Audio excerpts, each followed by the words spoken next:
ton bise. Réveille ton bise. Tin, tin, tin. Réveille ton bise. Hello et bienvenue sur le podcast Réveille ton bise. Je suis Justine, mentor podcast et business. J'aide les entrepreneurs à développer un business qui leur ressemble grâce au Human Design et sans prospection grâce au podcast.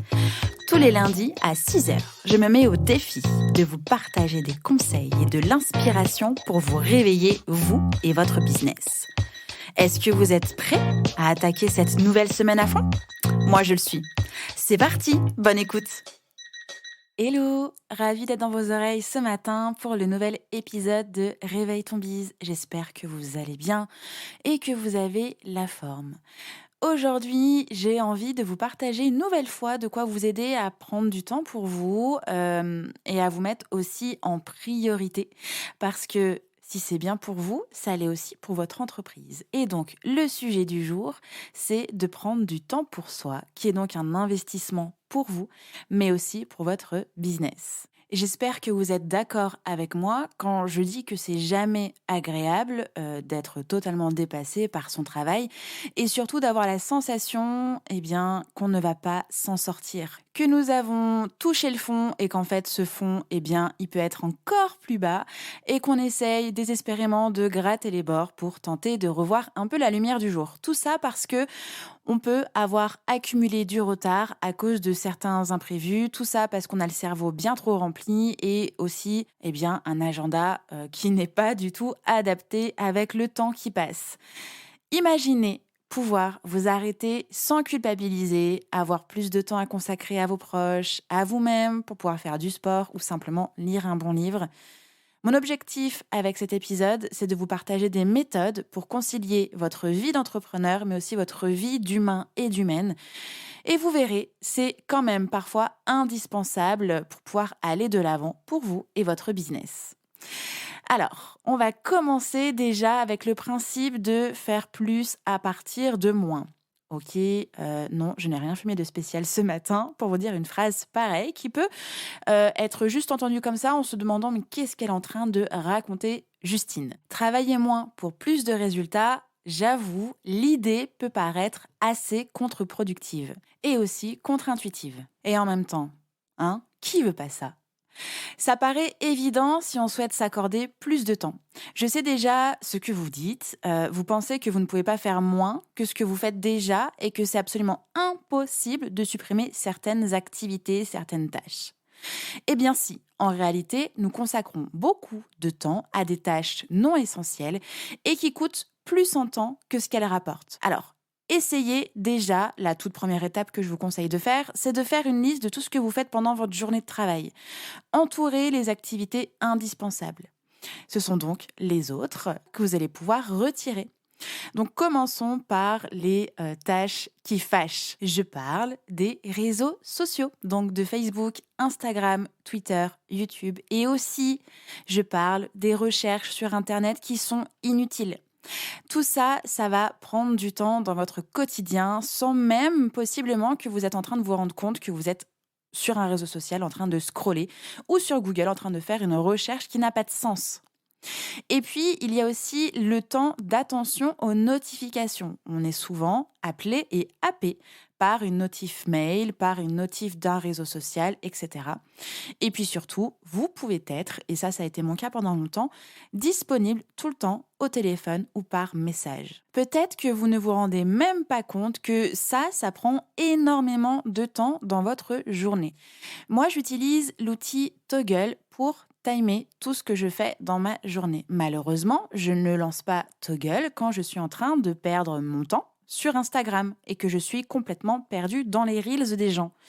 Alors, si vous avez des doutes, vraiment, au niveau de votre temps passé sur ce genre de choses, je vous conseille d'utiliser un outil en ligne qui s'appelle Rescue Time. Cet outil va se charger de compter pour vous le temps passé sur les sites dits de distraction. Aussi, si vous consommez les réseaux sociaux sur votre téléphone, vous pouvez aller dans les paramètres de votre téléphone pour voir combien de temps vous passez par jour sur telle application sociale.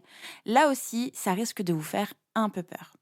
Alors, mes conseils concernant le temps réseaux sociaux, le temps d'attention aux notifications et la disponibilité par téléphone ou par message, c'est au niveau des réseaux sociaux, eh bien, de vous limiter à un certain nombre de temps, minutes ou heures par jour et de dédier en fait des créneaux dans votre agenda de réponse aux mails ou de réponse aux DM ou de animation de la communauté au moment où vous publiez sur le réseau social de votre choix. À la fois, vous rassemblez cette tâche à un moment précis, vous allez vous créer une habitude, mais aussi vous allez pouvoir récupérer de l'énergie parce que tout ce temps-là est quand même épuisant.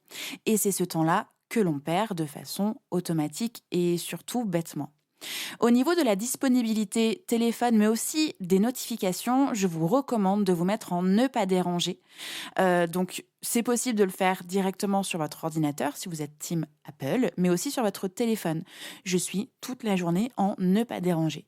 Et je consulte mon téléphone portable au moment de ma pause pour voir ce qu'il s'est passé si j'ai envie d'aller voir ce qui s'est passé sur Instagram ou sinon au moment où c'est dédié dans mon agenda. Sur les autres tâches qui ne sont pas entourées, mais qui doivent quand même faire partie de votre vie, de votre business, essayez de voir s'il est possible de les déléguer.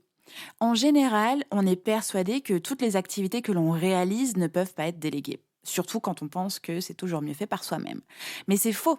Personne n'est indispensable et d'autre part, un process bien écrit peut permettre à presque n'importe qui de réaliser une tâche à votre place, par exemple pour les activités administratives, les réponses aux mails, la rédaction des articles de blog ou de création de contenu sur vos réseaux sociaux, etc., etc. Vérifiez si les tâches qui ne sont pas entourées sont indispensables à votre survie et à celle de votre business. Si c'est le cas, voyez si vous pouvez déléguer cette chose. Ensuite, parlons de la loi de Parkinson. J'en ai déjà parlé dans un épisode de podcast dont je ne me souviens plus le nom à l'heure qu'il est. Donc, petite piqûre de rappel. Derrière ce nom savant qui peut faire un peu peur se cache tout simplement une loi qui est assez simple, on va dire. Cette loi dit que la durée d'une activité remplira toujours entièrement le temps que vous lui avez affecté. Par exemple, si vous prenez 4 heures pour réaliser cette mission en question, cette tâche en question, vous allez réellement consommer ces 4 heures. Alors que si on ne vous en donne que 2, eh bien, vous arriverez à faire normalement cette tâche en 2 heures. Ces derniers temps, j'ai expérimenté cette loi parce que je me sens assez fatiguée. Et j'avais l'habitude d'avoir des journées d'un minimum de 7 heures. Et pour moi, c'est OK. Quand l'énergie va, quand je kiffe faire ce que je suis en train de faire, c'est carrément OK. Mais disons que depuis le début du mois de février, je me sens fatiguée. J'ai une baisse d'énergie et du coup, je suis molle. Et donc, mes 7 heures de travail sont disponibles, mais sauf que je brasse beaucoup d'air et je déplace des choses de ma to-do. Alors, au lieu d'être coincée 7 heures dans mon bureau et d'être fatiguée, de ne pas récupérer de l'énergie, parce que 7 heures de travail, c'est quand même 7 heures de ma vie et donc 7 heures de fatigue en soi. Hein. Ma fatigue, mon énergie baisse au fur et à mesure des heures qui passent.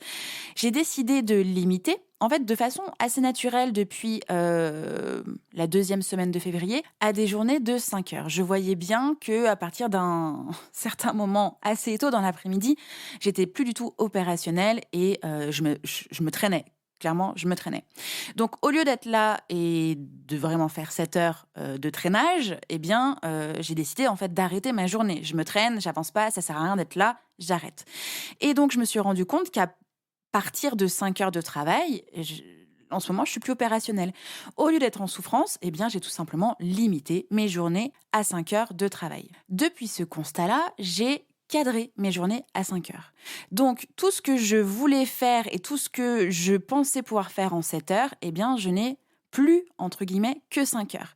Je vous assure que 5 heures, ça passe vite, vraiment, et que dans ce temps-là, eh bien, je suis hyper opérationnelle.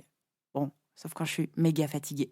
Mais ma to-do list, ma liste de tâches est aussi créée, faite en connaissance de cause. Comme je n'ai que 5 heures, pour faire ce que je veux faire, eh bien, en fait, il faut que mes tâches rentrent dans ces 5 heures-là.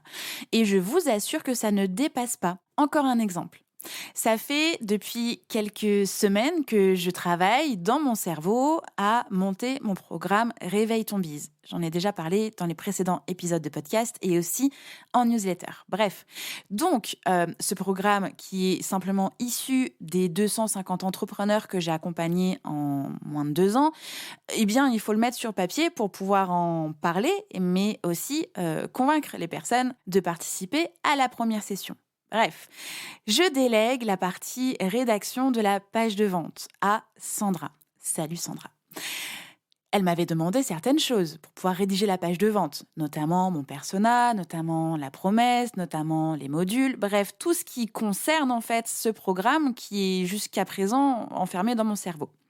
Ça fait depuis mi-janvier à peu près que je sais que j'avais rendez-vous avec elle le 17 février. Et depuis mi-janvier, à peu près tous les 2 jours, dans ma to-do, il y a écrire la promesse pour Sandra, rédiger les modules pour Sandra, etc. etc. Et en fait, je déplace ça parce que c'était pas forcément prioritaire. Mais surtout parce que j'avais plein de temps devant moi pour le faire. Et pas trop le sentiment d'urgence. Et moi, je marche quand même assez bien à la pression et à l'urgence. Eh bien, j'avais rendez-vous hier avec elle, donc le 17 février, à 15h30. Et j'avais dans mon planning 2h30 de temps pour mettre tout ça à plat et avoir de quoi lui donner lors de notre rendez-vous. Eh bien, figurez-vous que la première demi-heure, je l'ai prise de 9h à 9h30, histoire de vider mon cerveau. Et ensuite, après manger, de 13h30 à 14h30, j'ai bouclé tout le programme Réveille ton bise. Alors, j'ai pas créé les supports ni enregistré les audios, soyons d'accord. Mais j'ai bouclé tout ce qu'il y avait en fait d'important à lui donner, mais surtout la ligne directrice de ce programme qui était jusqu'à présent enfermé dans ma tête. Donc ça fait 1 mois que je pensais devoir mettre genre 2 jours à faire ça, que je déplace à chaque fois les micro-tâches que j'avais un petit peu dispatchées parce que j'avais plein de temps, parce que c'était pas urgent. Et en moins de 2 heures de temps, eh bien, j'ai fait tout ce que j'avais besoin de faire. J'ai même pu prendre 1 heure entre 14h30 et 15h30 pour être chill. Voilà. Donc, c'était ça, les exemples de la loi de Parkinson. Du coup, essayez de repenser vos journées autour de ce principe. Comment ? Eh bien, en fixant des deadlines réalistes et de les respecter. Quand vous commencez votre journée, que vous ouvrez votre agenda avec votre liste de tâches, vous savez qu'il va vous falloir 1 heure précise, 1 heure donnée pour que tout soit terminé. Grâce à cette contrainte forte quand même en temps, eh bien, vous allez être amené à adopter un nouveau comportement dans la réalisation de vos tâches et à être nettement plus focus. En réalité, pour avoir plus de temps, il faut commencer par se forcer à en avoir moins. Ça paraît chelou, mais je vous assure, c'est vraiment efficace. En diminuant le temps disponible pour réaliser une tâche, vous vous forcez naturellement à le faire de manière plus efficace, à être beaucoup plus focus. Autre point important qui est un avantage non négligeable, si vous vous dites « j'ai X temps de travail aujourd'hui », eh bien vous allez normalement naturellement, mais surtout devoir vous concentrer uniquement sur les tâches réellement importantes pour vous et votre entreprise. On va maintenant parler de notre cher ami Monsieur Pareto et sa superbe loi. C'est un homme qui a vécu au 19e siècle et il a tout simplement constaté que 80% des effets sont le produit de 20% des causes. Donc on retrouve ce principe dans beaucoup de domaines, notamment sur 80% de votre chiffre d'affaires provient de 20% de vos clients. Est-ce que c'est opportun d'accorder autant de temps aux 80% restants ? 80% de vos résultats proviennent de 20% de votre travail. Alors à quoi passez-vous les autres 80% du temps ?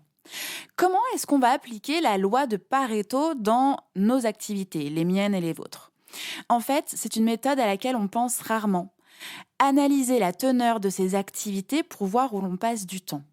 Et surtout, voir quels sont les résultats produits par ces activités. Par exemple, si vous passez 80% de votre temps à peaufiner votre site web, mais que celui-ci ne reçoit aucune visite, alors peut-être qu'il vaut mieux concentrer votre superbe énergie qui diminue au fur et à mesure de votre journée sur votre visibilité et de l'acquisition de clients. Il y a aussi les conseils pourris qu'on appelle les fausses bonnes idées. Genre, couche-toi plus tard pour travailler plus, ou sur le même principe, lève-toi plus tôt pour travailler plus. Clairement, c'est naze. Donc, on oublie parce que ce n'est pas terrible sur le long terme. Respectez votre rythme, fonctionnez selon vos besoins et faites un choix sur les actions et les activités qui ont un impact positif pour vous et votre business. C'est bien ça le plus important et ça, c'est la meilleure idée de l'année. Mais Justine, c'est bien sympa tout ce que tu nous racontes. Mais le business dans tout ça, eh bien, on y arrive. J'ai vraiment l'impression d'avoir fait la voix de Jamie de C'est pas sorcier. Bref, à quoi tout ça sert pour faire avancer son business? Ça, c'est la grande question, c'est celle que vous êtes en train de vous poser et donc à laquelle je vais y répondre. Dans le fond, la logique inverse tient la route. Moins jaloux de temps pour moi, moins jaloux du verbe allouer, donc il n'est pas question ici de jalousie ou d'alouette, mais moins jaloux je donne du temps pour moi, plus je travaille, plus vite mon business avance. Mais pour combien de temps ça tient la route toute cette histoire? Il n'y a pas de secret à la réussite dans le travail, dans le business, mais il y a quand même certains paramètres comme la durée dans le temps et la capacité à prendre de bonnes décisions qui sont des paramètres et des leviers indispensables et qui vont permettre tout de même la réussite, votre réussite. Votre productivité, votre longévité, votre bien-être, votre créativité sont autant de paramètres indispensables à votre business, mais qui ne peuvent être stimulés qu'en prenant le temps de vous ressourcer. Par exemple, on est créatif et créative quand on a l'opportunité de voir et de faire des choses différentes, d'être curieux et curieuse. Donc, laissez votre business dévorer tout votre temps et votre espace personnel, c'est la garantie de vous enfermer dans une spirale négative, néfaste, bref, pourrie, pour le dire vraiment avec le bon mot, une spirale pourrie pour votre entreprise à long terme, mais aussi pour vous, puisque c'est dans cette spirale-là que vous allez commencer vraiment à subir votre business et à retomber au fond de ce trou dans lequel nous étions au tout début de cet épisode de podcast, en train de gratter les bords pour revoir la lumière du jour. Par rapport à tout ça, vous le savez normalement, puisque ça fait plusieurs fois que je vous le dis au sein de mon podcast, Réveille ton biz n'est pas qu'un podcast, c'est aussi un coaching que je propose qui est en train de se transformer en programme d'accompagnement, comme je viens de le dire un peu plus en détail dans cet épisode de podcast. Ça fait plusieurs mois que ça infuse dans ma tête et ça y est, depuis le 17 février, c'est écrit noir sur blanc, je sais exactement par quoi on va commencer et surtout par quoi on va terminer grâce aux plus de 250 entrepreneurs que j'ai accompagnés. La grande annonce, c'est que j'ouvre 5 places pour cette première version du programme de groupe pour un démarrage mi-mars et plus exactement du 21 mars au 24 juin. Alors, si vous ne voulez plus subir votre quotidien et votre entreprise, si vous souhaitez avoir une vision claire et précise pour savoir où aller, si vous souhaitez mettre en place des actions efficaces, évidemment simples, s'il vous plaît, si vous souhaitez construire un système d'organisation qui correspond à votre fonctionnement, votre personnalité et vos besoins, si vous voulez attirer des personnes qui ont besoin de vous et si vous voulez développer votre entreprise en même temps que votre vie d'humain et d'humaine, eh bien je crois que le programme Réveille ton biz est pour vous. Je dévoile lundi en newsletter le programme détaillé, les modules de Réveille ton biz. Si vous vous reconnaissez là-dedans, retrouvez-moi dans cette première version bêta. On peut appeler ça bêta. C'est la base qui va vous aider à faire tout le travail et le marketing autour de vos produits et services pour devenir une professionnelle au service de votre vie sans subir votre quotidien, s'il vous plaît, et que vous avez construit jusqu'à présent. Pour moi, vraiment, il n'y a pas plus beau que de voir une personne incarner ses valeurs, sa personnalité, respecter son fonctionnement et tout déchirer en vivant sa meilleure vie. Vous pouvez réserver un appel gratuit directement dans mon agenda en ligne qui sera en description de cet épisode. Si jamais mes dispos ne sont pas synchro avec les vôtres tout simplement, écrivez-moi sur hello@justinarma.com. J'espère que cet épisode vous a plu, j'espère que j'ai pu vous aider et surtout que vous allez enfin prendre soin de vous, prendre du temps pour vous et que vous avez envie de travailler tout ça pour aller plus loin. Je vous souhaite un bon lundi, une belle journée et surtout une belle semaine et on se retrouve lundi prochain en forme. Ciao ciao. J'espère que cet épisode vous a plu. N'hésitez pas à partager le podcast à une personne qui veut aussi se réveiller avec vous. Retrouvez l'ensemble des informations et des liens en description de l'épisode ainsi que sur le site internet www.justinarma.com. Si vous avez des idées, des suggestions ou si vous avez juste aimé cet épisode et que vous voulez me le dire, direction Apple Podcast pour laisser un commentaire et des petites étoiles. Vous pouvez aussi me laisser des petits mots sur Instagram au nom de Justine-Arma avec 2 A ou par mail à l'adresse hello@justinarma.com. N'oubliez pas de vous abonner à Réveille ton bise sur votre plateforme d'écoute préférée pour ne pas louper votre réveil. On se retrouve lundi prochain, 6h, pour un nouvel épisode. Bonne semaine. Ciao!